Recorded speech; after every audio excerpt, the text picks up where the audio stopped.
नमस्ते मेरे प्यारे भाई, कैसे हैं आप सब? उम्मीद करते हैं बहुत ही अच्छे होंगे। तो झारखंड में बम्पर भर्तियां आ चुकी है। कक्षपाल हो, झारखंड पुलिस हो, आगे भी आएगी, ठीक है।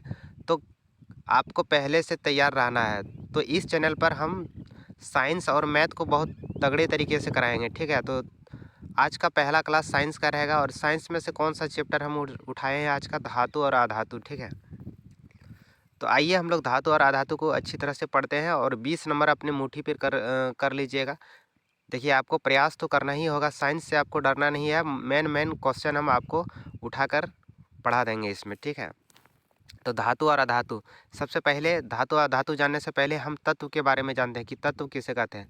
देखिए, कोई भी पदार्थ का शुद्ध रूप तत्व कहलाता है। तत्व इतना शुद्ध होता है कि उसमें कोई भी अशुद्धियाँ ही नहीं पाई जाती, मतलब इसमें किसी भी चीज़ का मिक्स नहीं होता है, ठीक है।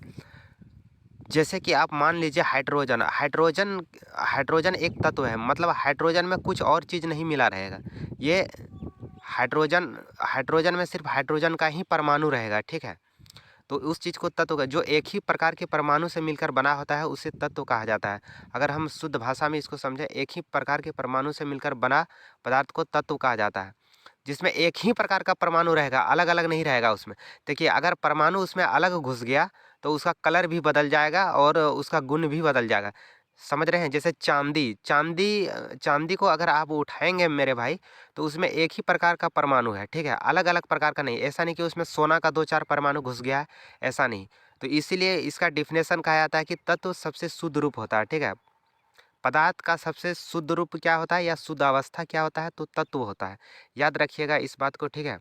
तो इसी चीज़ को हम यहाँ पे नोट किए हैं, किसी भी पदार्थ की शुद्ध अवस्था को तत्व कहा जाता है। एक लाइन में भी आप जान सकते हैं इसका, या इसका डिफिनेशन इस तरह से भी होता है, एक ही प्रकार के परमाणु से मिलकर बने पदार्थ को तत्व कहा जाता है, ठीक है। अब देखिए, तत्व को 3 हिस्सों में बांटा गया है। कौन कौन? पहला धातु, दूसरा अधातु, तीसरा उपधातु, ठीक है। थोड़ा सा इसमें हम ये वगैरह ले लेते हैं। कहाँ चल गया पेन वगैरह, ब्रश वगैरह? अरे भाई आ जाओ, कहाँ है? कैसे लिया जाता है भगवान जाने। अच्छा, यहाँ से। अगर मेरे भाई देखिए, यहाँ पे तत्व 3 प्रकार का होता है, ठीक है। धातु, अधातु और एक उपधातु, याद रखिएगा, हाँ। उसके बाद देखिए, ये आपको समझ में आ गया। उसके बाद यहाँ पे देखिए, पहला पढ़ेंगे हम लोग धातु के बारे में। जैसे कि यहाँ है, सॉरी ए मेरे दोस्त, देखिए धातु का डिफिनेशन ये है, ठीक है। धातु किसे कहते हैं? कॉपी में आप लिख सकते हैं, धातु किसे कहते हैं। अगर सामान्य भाषा में इसको बोलें तो जिससे विद्युत धारा प्रवाहित होगा उसी को धातु कहते हैं। जिस पदार्थ से करंट गुजर जाएगा, ठीक है, उसी को धातु कहेंगे। सिंपल, इसका लैंग्वेज आप सिंपल समझ सकते हैं। जिससे करंट गुजर जाएगा उसको धातु कहते हैं, और जिससे जिससे करंट नहीं गुजरेगा उसको अधातु कहेंगे। समझ में आ रहा है आपको? और तीसरा था एक उपधातु, ठीक है। उपधातु, इसका गुण क्या होता है? धातु और अधातु के मध्य होता है, मतलब थोड़ा सा इसमें करंट प्रवाहित होता है, थोड़ा सा नहीं होता है, मतलब बहुत कम मात्रा में होता है। इसका मतलब उसमें विद्युत धारा का बहुत ज़्यादा विरोध होता है, ठीक है। तो उस चीज़ को उपधातु कहते हैं। तो उम्मीद करते हैं यहाँ तक आप समझ चुके होंगे कि धातु किसे कहते हैं, अधातु किसे कहते हैं और उपधातु किसे कहते हैं। तो इसमें मेरे भाई इस चैनल पर इसी तरह हम साइंस आपको पढ़ाएंगे बहुत तगड़े तरीके से, और मैथ को भी, ठीक है। इससे आपको डरना नहीं है। 10 नंबर और इधर 20 नंबर जाने नहीं देंगे। और हम भी इसका तैयारी करते हैं, ऐसा नहीं कि हम बहुत बड़ा टीचर हैं, हम भी स्टूडेंट हैं दोस्त। अब क्या करेंगे, हम लोग बेरोजगार हैं, तो वीडियो थोड़ा सा बनाते हैं इसमें। तो देखिए, तो बने रहिएगा।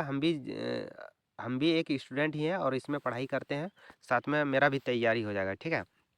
तो धातु, अधातु, उपधातु, आपको इससे डरना नहीं है। अब देखिए, धातु किसे कहते हैं, सॉरी, धातु अधातु तो बता दिए। हम क्या बोले, फिर एक बार बताते हैं। धातु, जिससे करंट प्रवाहित होगा उससे धातु। वैसा पदार्थ जिससे विद्युत धारा प्रवाहित होता है उसे धातु कहा जाता है, ठीक है। अधातु का डिफिनेशन क्या दीजिएगा? वैसा पदार्थ जिससे विद्युत धारा प्रवाहित नहीं होता है उसे अधातु कहा जाता है। उपधातु किसे कहते हैं?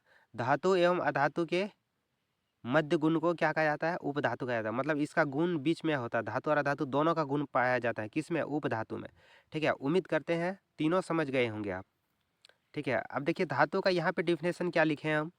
सामान्यतः धातु ठोस अवस्था में पाई जाती है। देखिए, धातु का बात करें ना, धातु कैसा होता है देखने में या किस अवस्था में पाया जाता है, तो मेरे भाई ये धातु जो है कठोर अवस्था में पाया जाता है, मतलब ठोस अवस्था में मिलता है, ठीक है।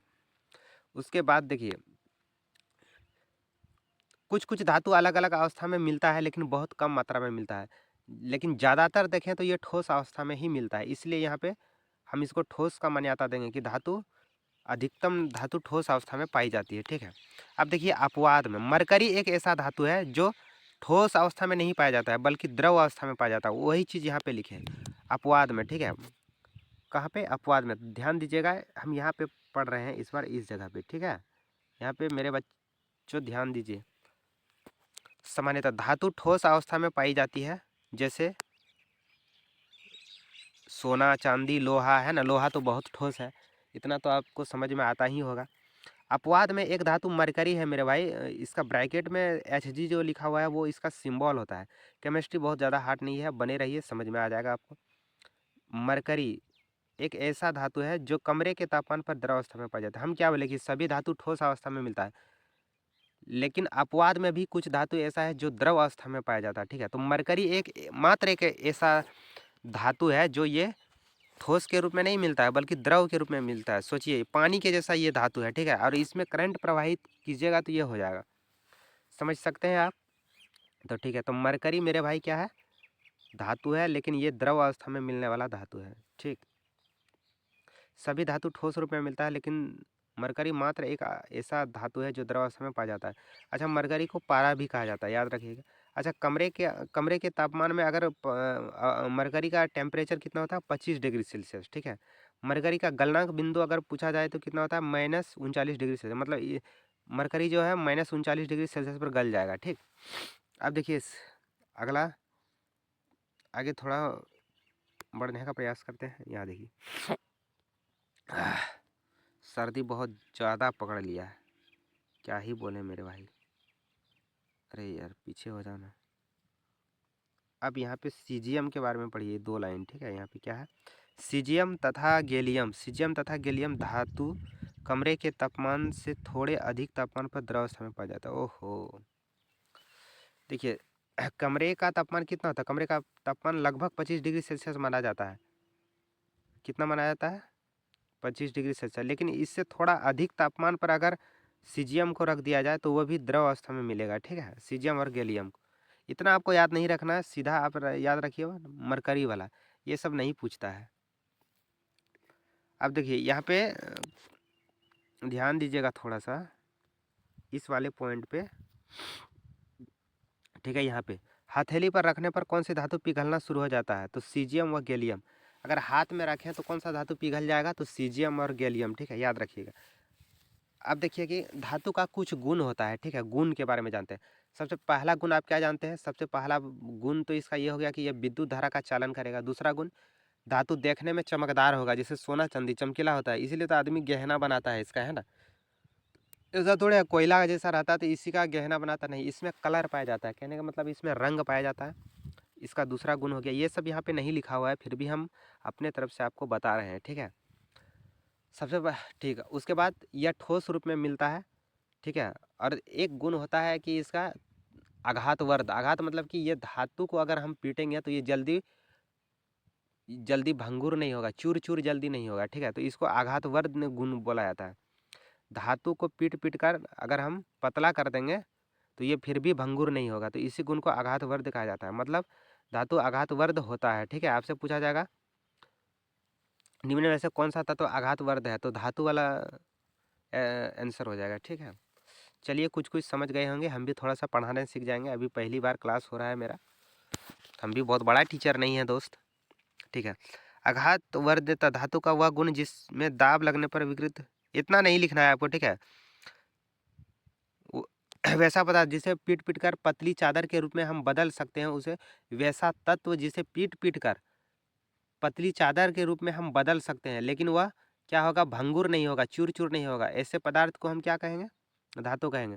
धा और धातु का इसी गुण को आघातवर्ध कहा जाता है। किस गुण को? जिसको हम पीट सकते हैं, भंगुर नहीं होगा बल्कि पतला होते जाएगा, इस गुण को आघातवर्ध कहा जाता है। जैसे सोना चांदी लोहा एल्युमिनियम कुछ भी ले लीजिए, धातु को पीटिएगा जल्दी भंगुर नहीं होगा। ठीक है, तो ये होता है इसका धातु का गुण। अच्छा, इसमें हम एक चैप्टर पढ़ चुके हैं मेरे भाई। ठीक है, अब देखिए इसको हम इतना ही फिर एक बार दिखा देते हैं। इस तरह से आप नोट्स कर लीजिएगा वीडियो रोक के। ठीक है, और उसके बाद जो है हम लोग अगले दिन फिर पढ़ेंगे, या क्या करें इसको भी पढ़ा दें, वीडियो बहुत ज़्यादा लंबा हो जाएगा। अब देखिए दूसरा है धातु का तन्य गुण, ठीक है। तन्यता क्या होता है, धातु को खींच सकते हैं, तान सकते हैं, ठीक है, इसी को तन्यता कहा जाता है। और तान तान के इसको लंबा कर सकते हैं, मतलब पतला तार में बदल सकते हैं, इसी को तन्यता कहा जाता है, ठीक है। देखिए 1 ग्राम सोने का बोलता है, 1 ग्राम सोना लीजिएगा ना आप 2 किलोमीटर तक तार खींच सकते हैं। 1 ग्राम सोने को 1 ग्राम सोने से 2 किलोमीटर तक का तार खींचा जा सकता है। सोच सकते हैं इसका तन्यता कितना है। तो किस धातु का तन्यता सबसे ज़्यादा है, तो सोना का, याद रखिएगा, ठीक है। सोना जो है बहुत, 1 ग्राम सोने से हम 2 किलोमीटर लंबाई का तार खींच सकते हैं, याद रखिएगा। तो इस गुण को धातु का तन्यता कहा जाता है। और सबसे अधिक तन्यता किसका होता है, तो सोना का, याद रखिएगा, ठीक है। अब देखिए धातु विद्युत तथा उष्मा का अच्छी सुचालक होता है। देखिए धातु क्या करेगा, उष्मा का भी सुचालक होता है, विद्युत का भी सुचालक होता है, ठीक है। विद्युत तथा उष्मा का अच्छा सुचालक कौन है, चांदी। चांदी में क्या होता है, सबसे तेजी से धारा प्रवाहित होता है। सर्वश्रेष्ठ चालक पूछा जाए कौन सा धातु है, तो चांदी। सबसे अधिक विद्युत धारा प्रवाहित कौन करता है स्पीड से, तो चांदी। तो चांदी क्या है, सर्वश्रेष्ठ चालक है, ठीक है, याद रखिएगा। उसके बाद विद्युत का खराब सुचालक लेड यानी कि शीशा को माना जाता है। शीशा में विद्युत धारा का प्रवाह नहीं होता, सबसे खराब सुचालक है, लेकिन ये धातु है, याद रखिएगा, ठीक है। अच्छा धातु जो है इलेक्ट्रॉन का त्याग करता है, समझ में आ रहा है। धातु इलेक्ट्रॉन त्यागता है, याद रखिएगा। और त्याग कर क्या करता है, धन आवेश बनाता है, ठीक। धातु चमकीला होता है, ये सब चीज़ पढ़ाए हैं। अब देखिए धातु को अगर धातु को अगर अभिक्रिया कराइएगा ऑक्सीजन से, तो धातु ऑक्साइड बनाएगा, ठीक है। और इसी को क्षारीय ऑक्साइड कहा जाता है। उसका पीएच मान क्या होता है, 7 और 14 के बीच होता है। इतना आपको नहीं पढ़ना है। ऐसे ऑक्साइड जो अम्ल तथा क्षारीय दोनों प्रकृति के होते हैं, उन्हें उभयधर्मी, ये सब चीज़ें आपको बाद में पढ़ाएंगे, ठीक है। तो यहाँ तक हम पढ़ा दिए, अब याद रखिएगा। थैंक यू मेरे भाई। जय श्री कृष्णा सभी को। जय जौहर, जय झारखंड।